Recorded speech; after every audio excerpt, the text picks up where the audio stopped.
hitting the headlines tonight.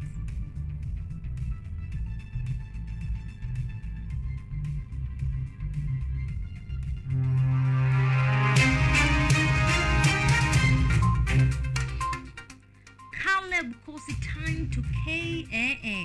President Ruto continues to award his ally.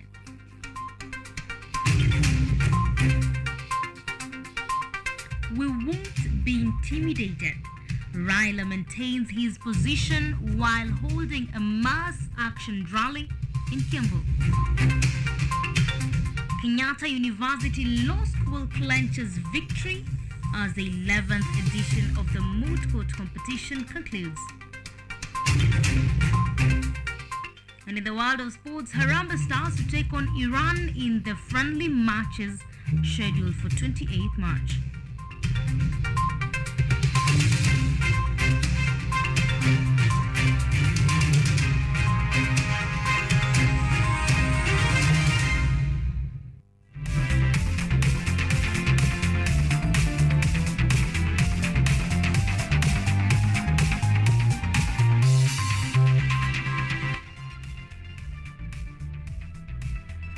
CHEPKOECH is our sign language interpreter tonight. I'm IMBINDA. Welcome to the broadcast.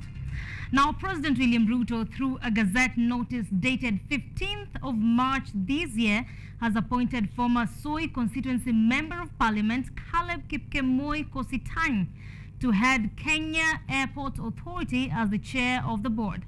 CHEPKOECH will now serve for a period of 3 years. The former MP will be charged with the responsibility of formulating policies to reform the ailing sector.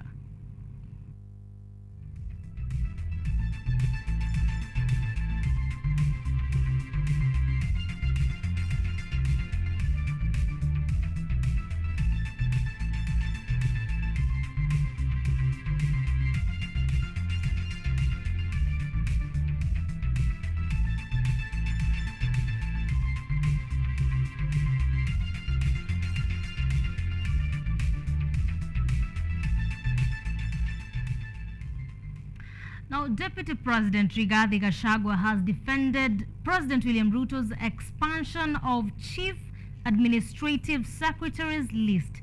The DP said they found a ruined economy, and to improve it, they require a big team.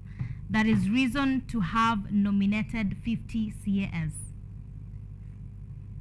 And moving on, Opposition Chief Raila Odinga with his Azimio Brigade toured Kiambu County, where they held public rallies geared towards mounting pressure on the government to reduce the cost of living that the opposition says has become unbearable to Kenyans, maintaining that Monday, the 20th of March, mass protest will take place without fail.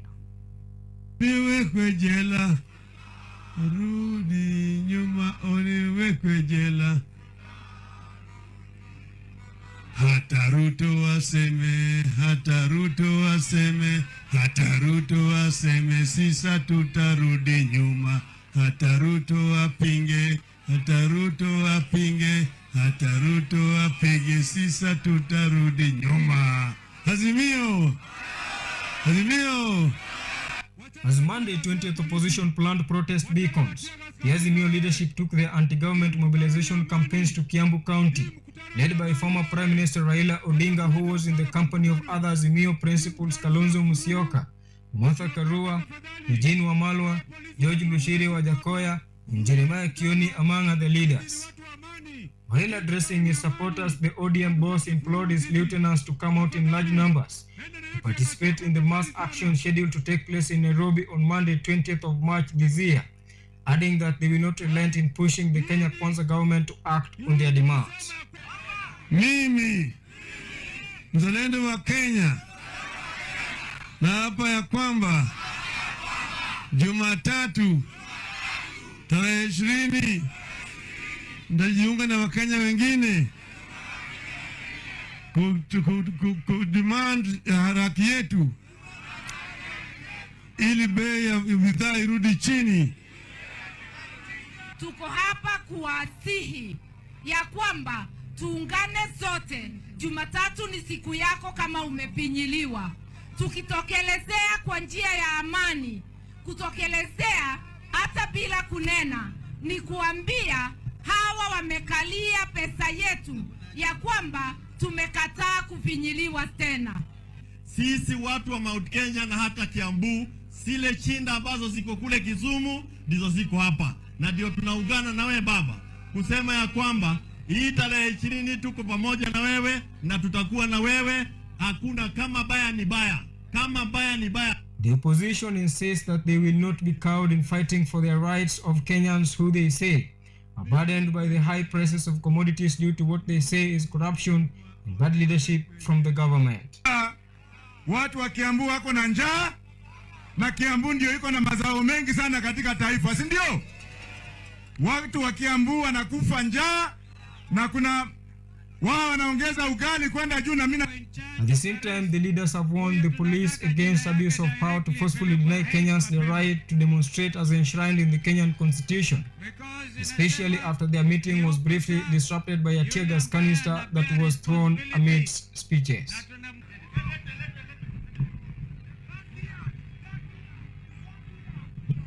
Wewe mtu wa tear gas, wewe polisi, wacha kurusha tear gas kwa wananchi wewe. Wachana na tear gas wewe polisi. Wachana na tear gas kabisa wewe. Hii mkutano ni amani. Wangapi wanasema polisi wakome kabisa? Wangapi wanasema hivyo? We want to tell you police, shame. Shame. Shame on you. You can't do this to this country. We love our motherland. Huwezi kutupia wananchi wa kawaida atuzuie Raila asiende kwa mkutano. Haiwezekani. The public now have their eyes glued on the rift that continues to escalate between the government and the opposition, as the government maintains on their readiness to counter any chaos that may erupt from the opposition protest. Kumumodaki for KUTV. Deputy President Rigathi Gachagua has defended President William Ruto's expansion of Chief Administrative Secretaries list. The DP say they found a ruined economy, and to improve it, they require a big team, and that is the reason they have nominated 50 CASs. President William Ruto's ballooned list of 50 Chief Administrative Secretaries nominees has been met with sharp criticism from a section of Kenyans and opposition leaders who accuse Kenya Kwanza regime of making a mockery of austerity measures by expanding the executive with a high number of CSs. In what appeared to be responding to critics, Deputy President Rigathi Gachagua defended President William Ruto's bloated list, insisting that the government need a big team that will be dispersed across the world to look for markets to boost Kenyan economy. While acknowledging the economic downturn and the burden that Kenyan taxpayers will have to shoulder should the 50 nominees be approved by Parliament, nevertheless, Gachagua says CSS will play a pivotal role in the Kenya Kwanza economic transformation, and the end will justify the means. Tuberculosis, maternal and child health, family planning, and that makes us the largest buyer of medical commodities, whose taxes pay. Expanding the executive with a high number of CSS, Duale told off critics saying that CSS officers will be a key pillar in the implementation of Kenya Kwanza agenda. President Ruto's expansion of CS position to 50, unlike his predecessor 29, has caught the eye of legal minds. The Law Society of Kenya President Eric Deure argued that the Public Service Commission created 23 CSS positions. According to Deure, President has created extra illegal 27 positions that invalidates the entire list. The Azimio team, on the other hand, termed the establishment of CS position as a waste of public resources, arguing that the resources being used to expand the executive should have gone into addressing the high cost of living through food, fertilizer, and fuel subsidies, as well as increasing the funding to institutions of higher learning. Auma Evans for KUTV, Nairobi. His Excellency the President Dr. William Ruto and the First Lady Mama Rachel Ruto hosted a breakfast for county first spouses at State House, Nairobi today. The meeting reinforced the important role of the first spouses in uplifting their communities. Mama Rachel Ruto asked the First Ladies to work together to come up with ways to support governors and their governments, urging them to adopt a forest in their respective counties as part of the Office of the First Lady's objective to plant 500 million trees and lead in promoting financial literacy among women in their counties. Further, she proposed a food exchange program where first spouses from counties with food sufficiency would support their counterparts facing drought. Through Mama Doing Good and its partners, the Office of the First Lady will offer mentorship and technical assistance to initiatives started by the county's first spouses.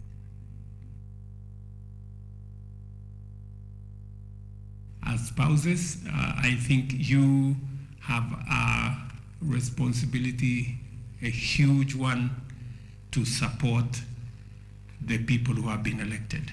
And I know sometimes that support takes all forms.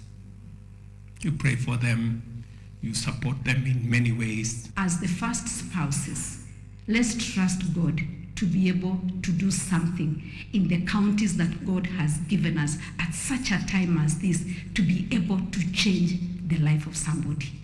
It may not be the entire county, because I know some of those counties are very big in terms of landmass or even in terms of population, but do something that is going to change the life of someone.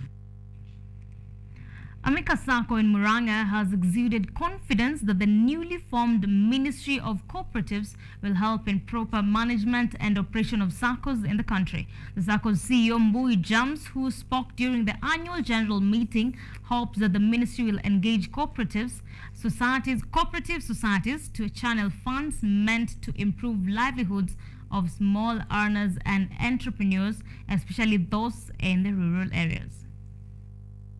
In a meeting held in Murang'a on Thursday, Amika Sacco CEO Mbui James noted that the newly formed Ministry of Cooperatives should work on modalities to ensure hustler funds are channeled through SACCOs, which are mostly formed by small and medium entrepreneurs. Mbui said that some of the challenges which have affected the cooperative societies for years will swiftly be handled by the ministry, and lauded the current administration for recognizing the contribution of the cooperative societies to the country's economy. We really want to thank the new government for the focus that they have for the members, for the cooperative sector, and especially the small and the medium enterprises. And these are the people that we serve here in the county of Murang'a, especially, and together with the farmers. Murang'a County Executive Member for Trade, Cooperative and Industries Paul Mogo, who was also in attendance, assured that the local county administration will work closely with the SACCOs to improve the livelihoods of the local residents. Mogo called on the farmers and small-scale traders who are yet to join the cooperative societies to register as members so as to benefit from the government's programs. Currently in that subsidy program, we have managed to work with over 200 farmers for mango within Lower Murang'a, where farmers have benefited. He disclosed that the county government has already rolled out subsidies for farmers and linked them to buyers. The SACCO will in April roll out subsidies for dairy farmers, an activity which will be conducted through cooperative societies. Joy Minor, KUTV, Nairobi. The 11th edition of All Kenyan Moot Competition has come to an end after a 3-day battling out between different law schools in Kenya, with the final having been held at the Supreme Court. Kenyatta University Law School has emerged as the winner of this year's 11th edition All Kenyan Moot Court Competition after surpassing through the other law schools in Kenya. Kenyatta University Law School has emerged the winners of this year's 11th edition of the all-time moot court competition. Janet Karemi, who is the 11th edition president, said that this year's competition has enabled law students to improve in researching for their e-journals, adding that this year's competition was as stiff as expected. The competition has been very tough, given the finals, especially in the finals, where you find that the teams that won, they only left each other with a margin of 1 mark. The leading, which is Kenyatta University, I'm glad to announce that Kenyatta University won the 11th edition of the All Kenyan with 85.21. The second team being Nazarene University, having been left with 1 mark, having a mark of 84.21%.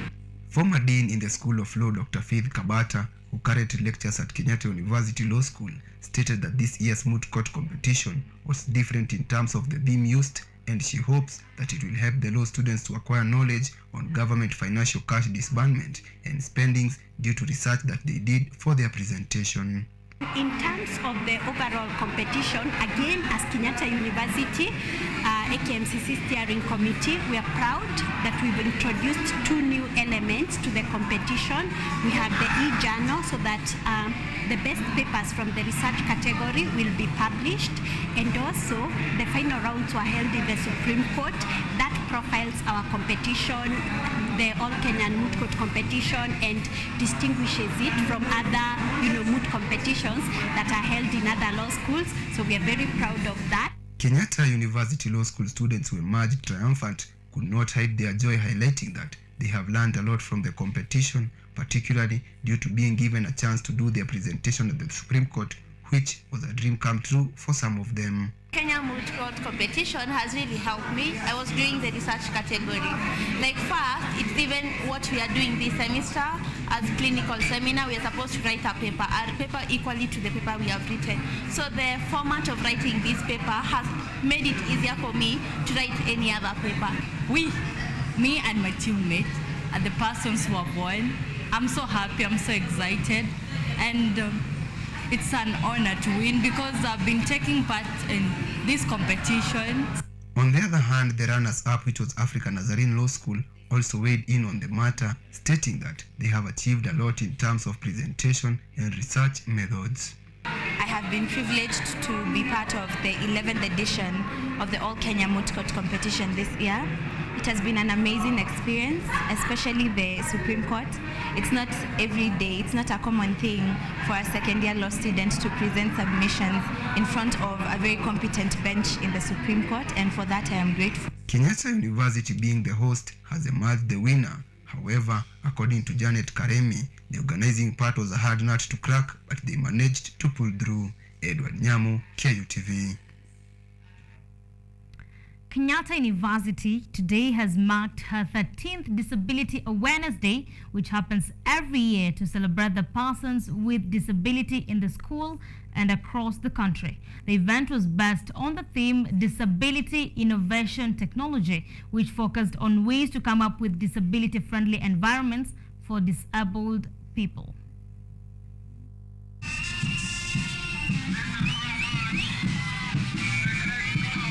Kenyatta University, in cooperation with Itel Telephone Company, joined disabled persons in Kenyatta University to commemorate the annual Disability Awareness Day, which has been celebrated for the last 12 years in the institution. The chief guest was the former Chief Justice Dr. Willy Mutunga, accompanied by Kenyatta University Vice Chancellor Professor Paul K. Wainaina.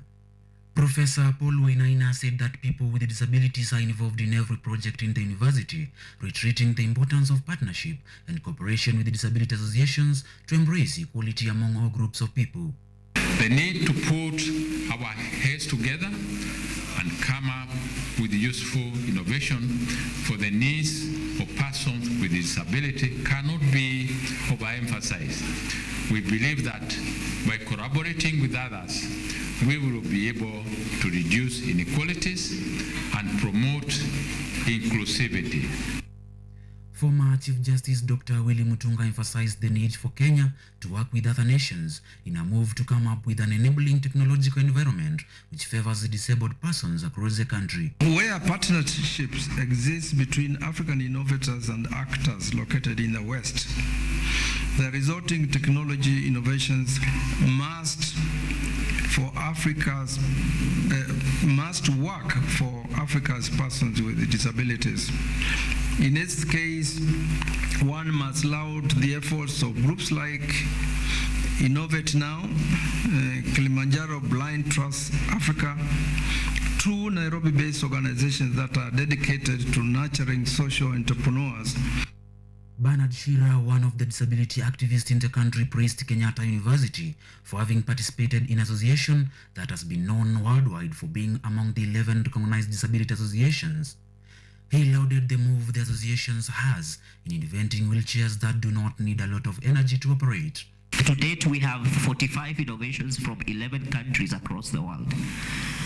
And I'm very proud to say that one of those innovators is actually a team from KU that is reimagining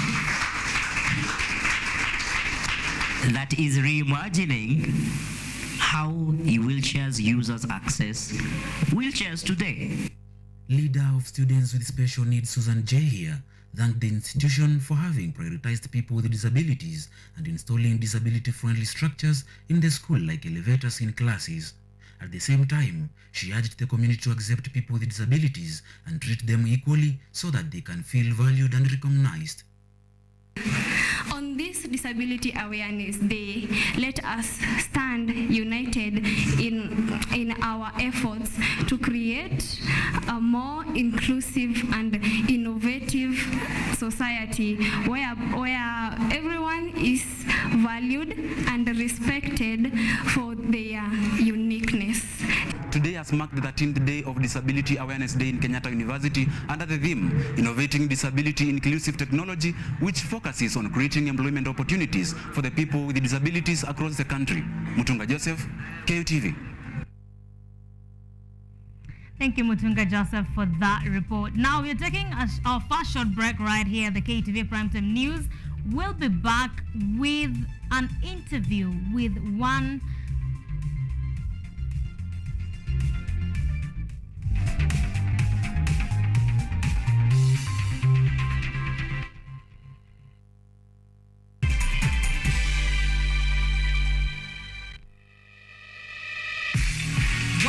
fashionistas, looking for a show that brings you the latest in the world of fashion, glamour, creativity, and style?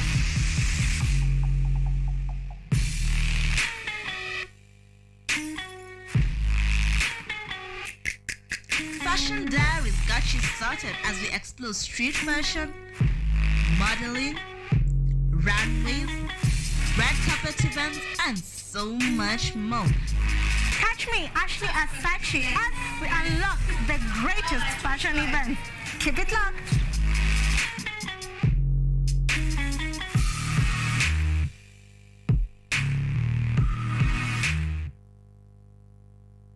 Technology, science, innovation,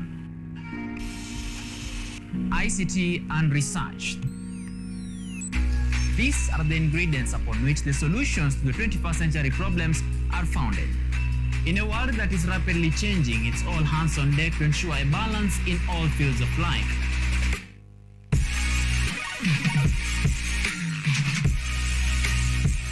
Women, young and old, are also in the front line, breaking the glass ceiling, becoming thought leaders in the larger tech space. Not forgetting other societies marginalized. And when the tech Avengers come together, we inch closer to a much safer, efficient, and sustainable world.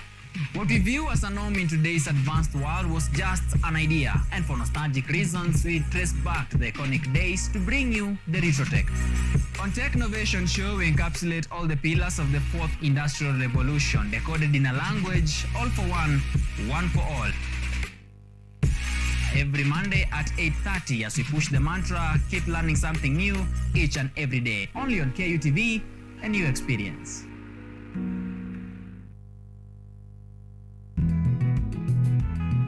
Kurunzi ya kilimo huimarisha afya na uchumi endelevu katika jamii. Ni msingi mkubwa wa kipindi Boresha Kilimo. Kipindi hiki kinajikita katika teknolojia ya kisasa, utafiti na ushirikishaji wa wadau wa kilimo kuonyesha shughuli mbalimbali shambani. Kwa suluhu ya utoshelevu wa chakula, tazama Boresha Kilimo.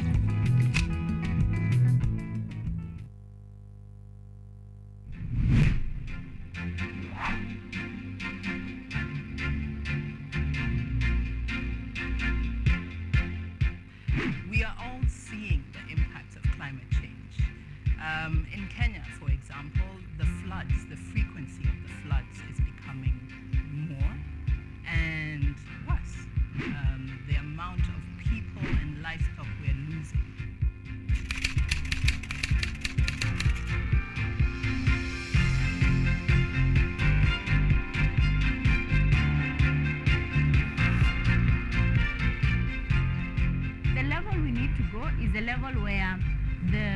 normal mwananchi and also the government stakeholders can uptake these solutions. Those small acts multiplied by millions of us will help make a difference in the world at the end of the day. It's just a slight behavior change that we need, and you'll find that it serves us a bit more than you put in. And that's the goal. We want to live a better world than we found.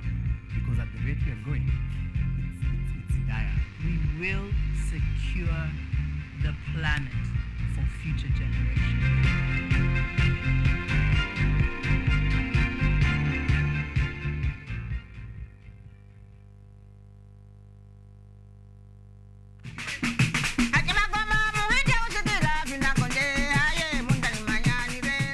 Baada ya tohara, hizi ngoma pia huwa zinapigwa kama hali ya kufurahia, kusherehekea na kutumbuizwa, yani kutumbuiza watu ambao wamehusika katika hafla hiyo ambao huwa inatendeka ya tohara.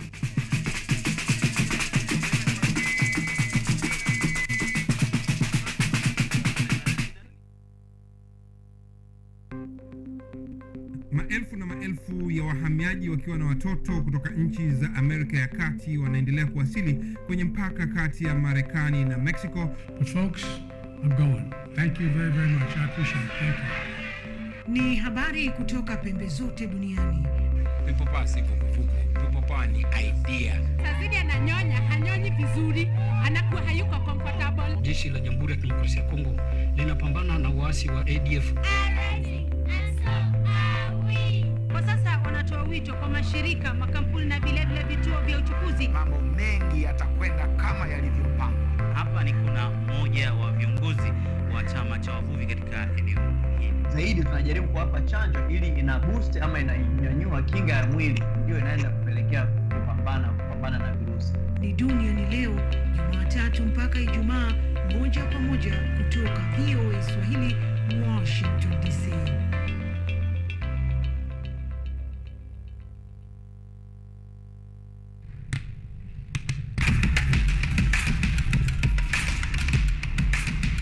Access to knowledge, solution to unanswered questions.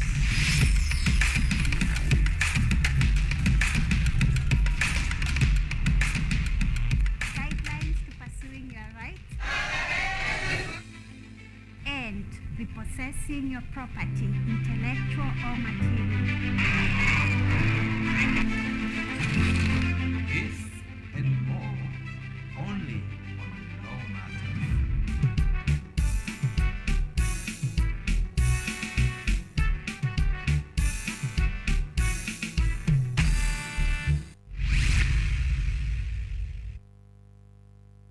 Lola is an app that gives you a chance to watch videos, listen to audios, and read articles wherever you are for free. Motivational stories, dramas, campus life, technology, lifestyle, adventure, sports, academics, jobs, entertainment, and more. Download Lola now on Play Store. All you need, you got Lola.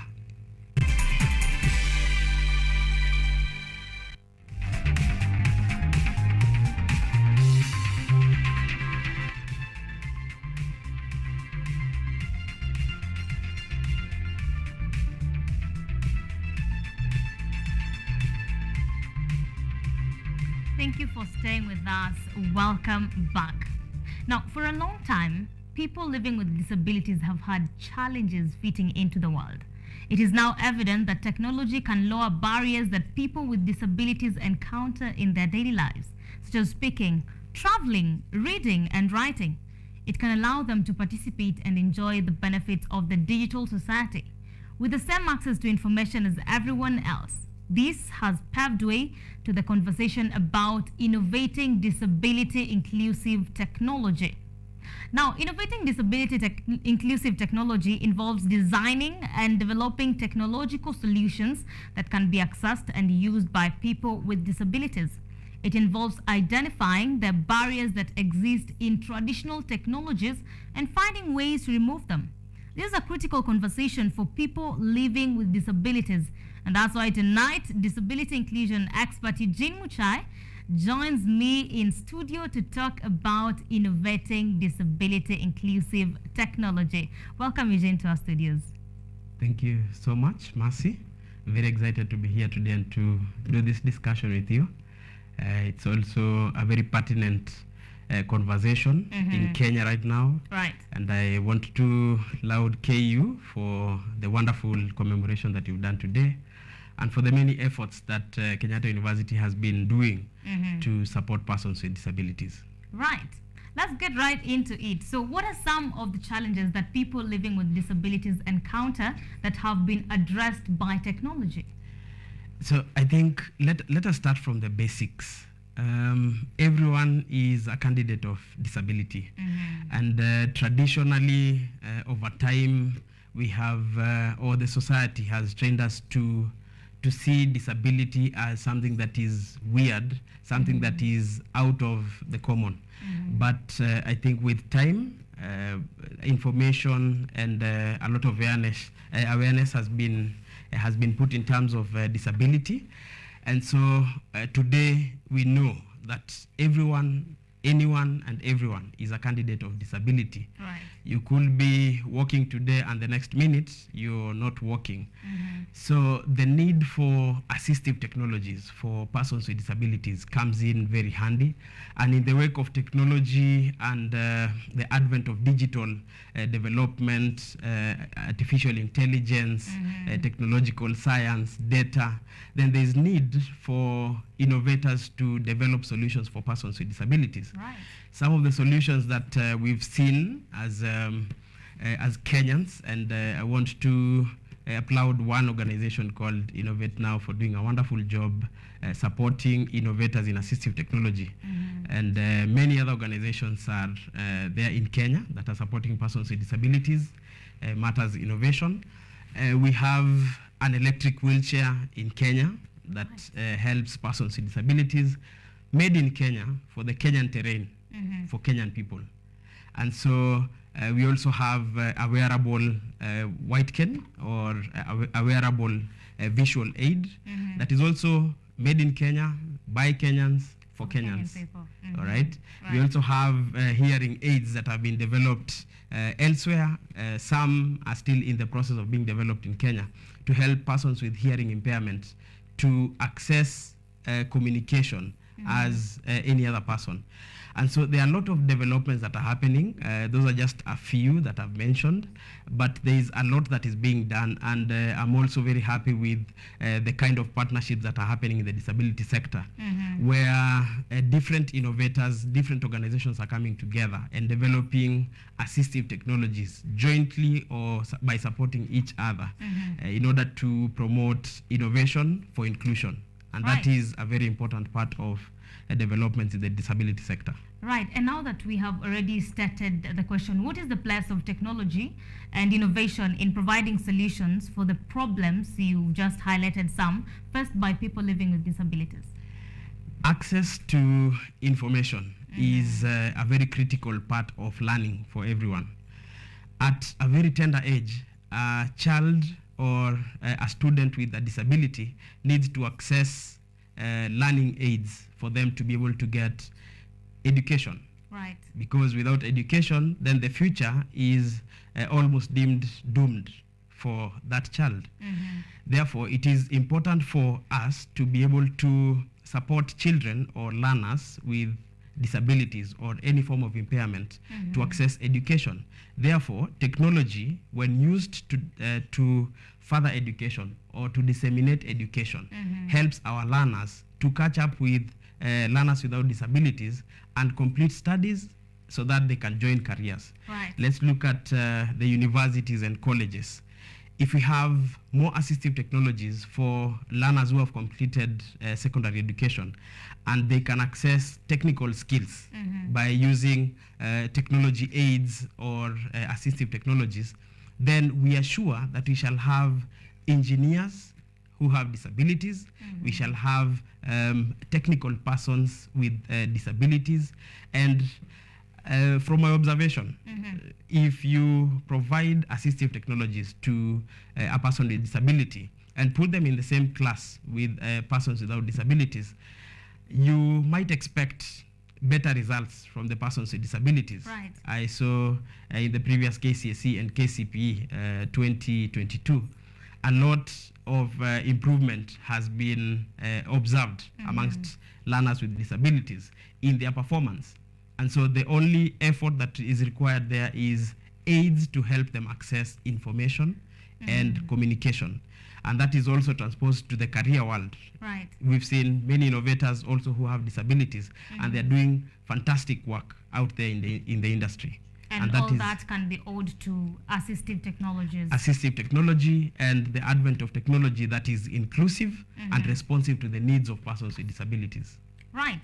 So what are some of the steps that can be taken to innovate disability inclusive technology, this inclusivity that you're talking about?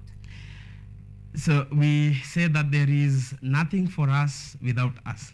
And that mantra, if well used by researchers and innovators, gives us the solution to such a problem where there is lack of information about what works for persons with disabilities, what technologies work for persons with disabilities.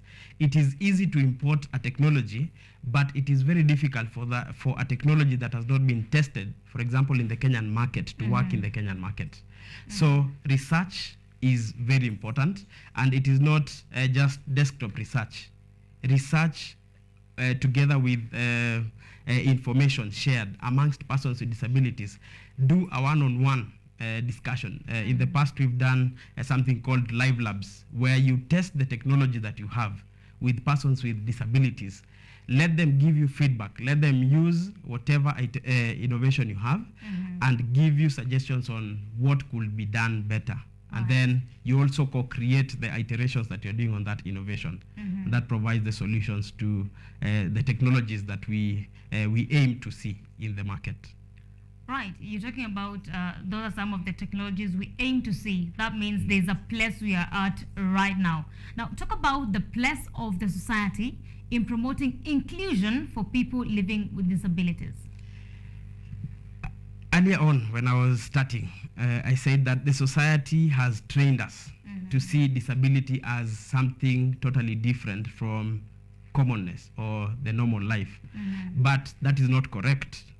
Therefore, society has a responsibility today to teach our generations, to teach everyone, including our religious organizations, educational institutions, political institutions, civic societies. We have a responsibility to teach people about inclusion, embracing disability, and being disability ready, including just making adjustments to our infrastructure, making adjustments to even our communication, how we refer to persons with disabilities, how we address persons with disabilities.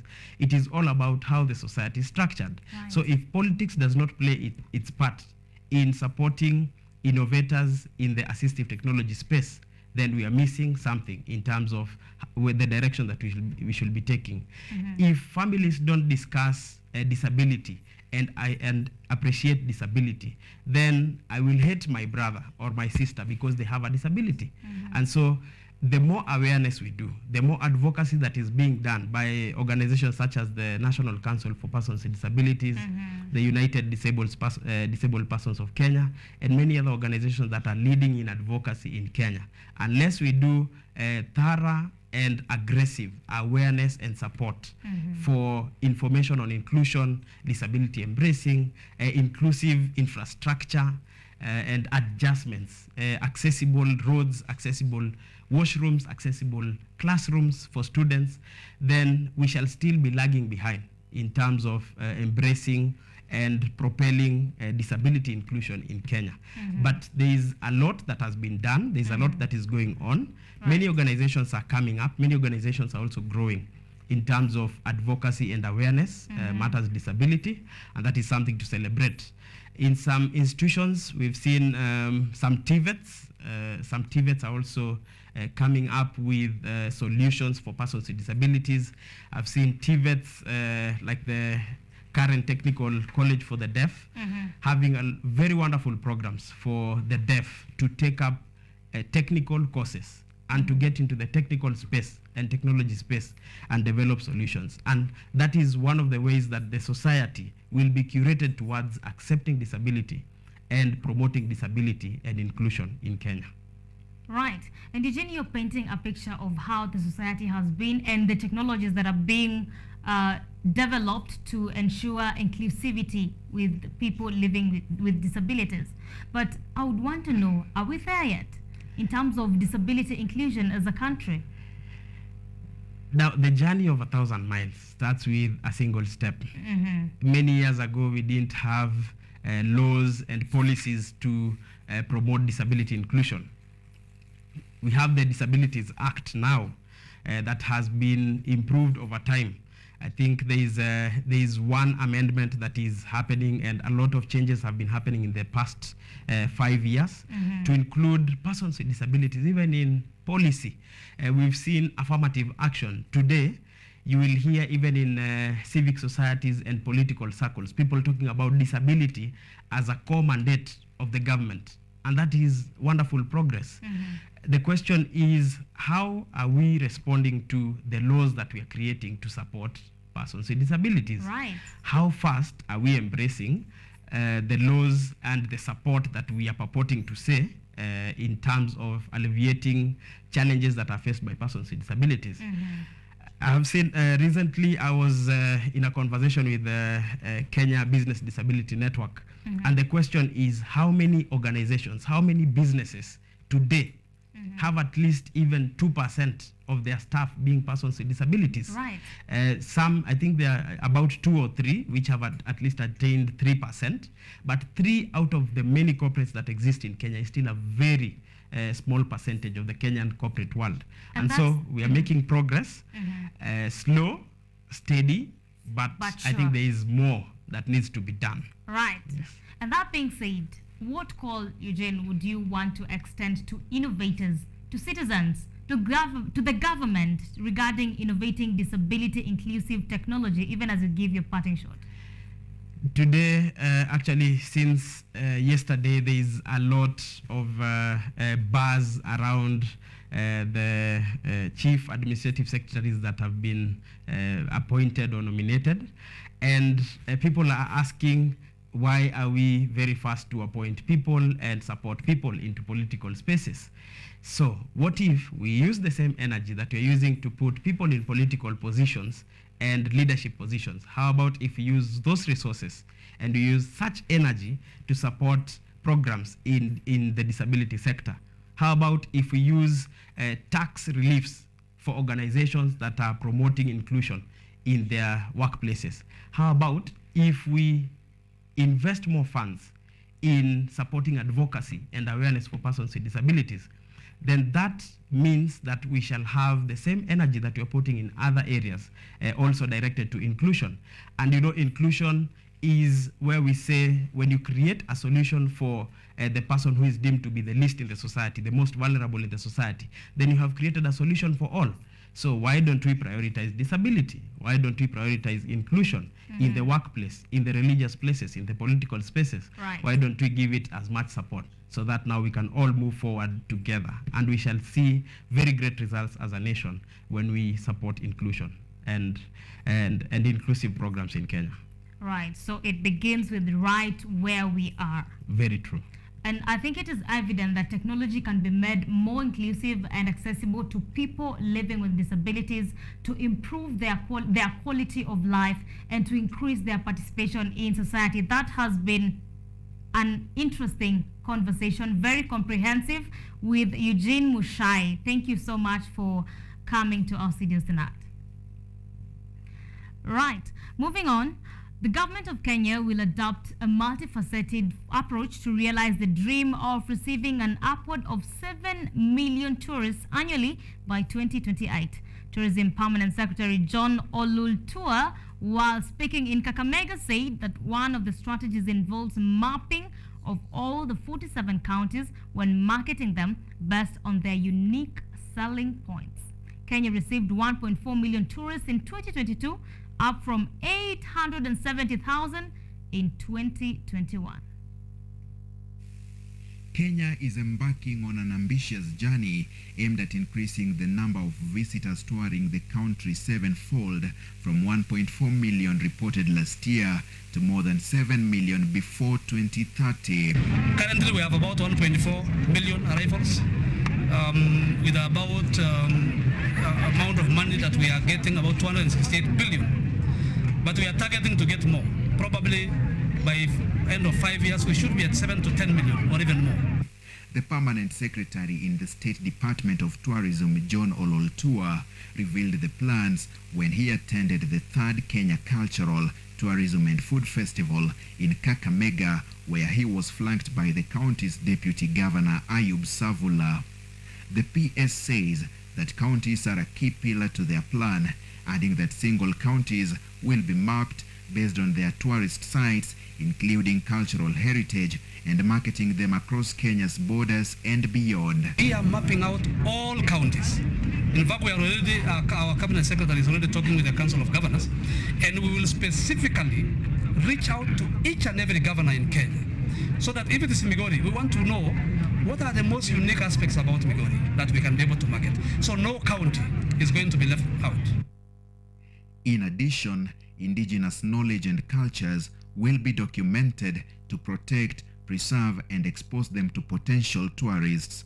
All this will follow the Kenya Kwanza bottom-up economic plan, where local tourism will also be boosted by subsidizing costs at parks and other sites for Kenyans to enjoy their heritage at pocket-friendly rates. And therefore, this an example is this kingdom, the Nabongo Mia Kingdom, and any other kingdom. First of all, it's a symbol of our culture. It's a symbol of unity. It's a symbol. It's something that can bring people together. So I want to say that as government, we are going to focus on anything that is very significant in our culture. So I can assure you, we have started and will move forward.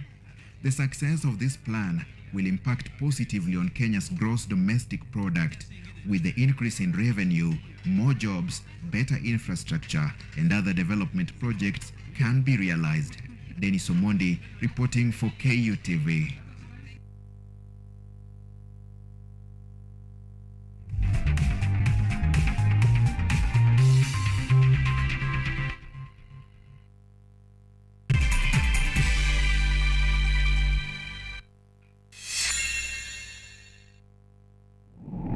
You need to look for high quality friends. I'm from Kingston, Jamaica, you know Portmore. That's my village. Kanga tu chini hapo ukinyethia ukikatia mademo akipita. Sina pesa saa hii, nimekuja kukopesa job.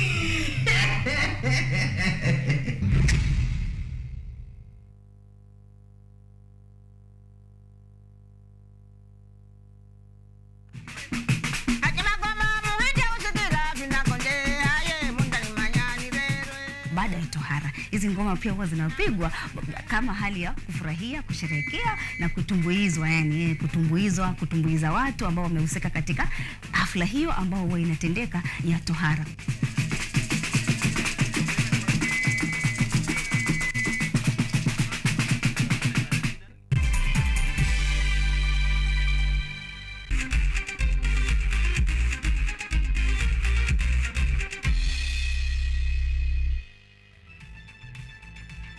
Welcome back. Let's get sporty. Now, 15 FKF coaching instructors have today graduated after taking part in a 10-day CAF instructors course, which kicked off on Monday, March 6, 2023 at Kenya Institute of Special Education, KISE.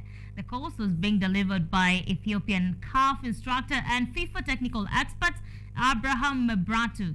The aim of the course was to impart football knowledge which will be transferred to grassroots levels in the country so as to enhance the growth of football and nurture young talents at grassroots levels.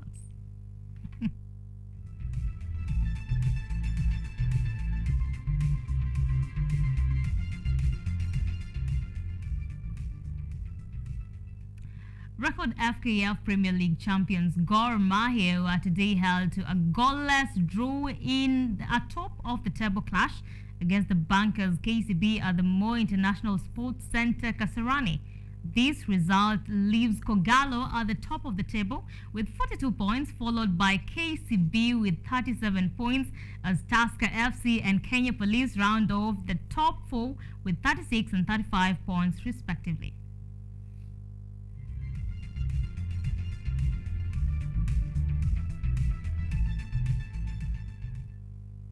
A total of 18 cars have entered the second round of the 2023 African Rally Championships. Gary Shanes won the opening round of the 2023 African Rally Championship in Ivory Coast. The two-day rally event will be held by the outskirts of Voi, where most of the competitive stages will be based around the Taita estate. There will be a total of 2 legs over 2 days of the competition, and the total number of special stages will be 10. The Equator event looked doubtful after the government first disbanded the original WRC Safari Rally Organizing Committee, but got a new lease of life after it was given to the Sikh Union Club.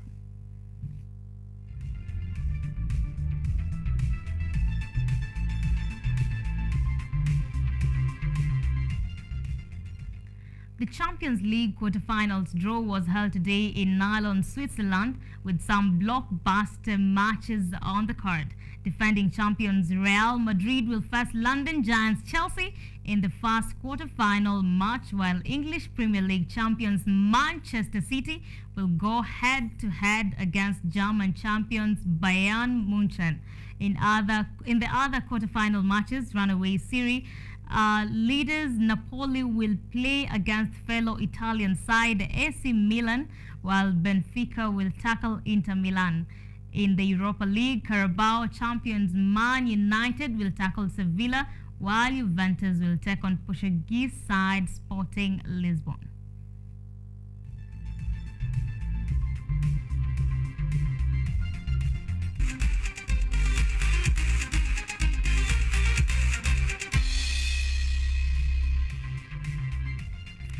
And that story brings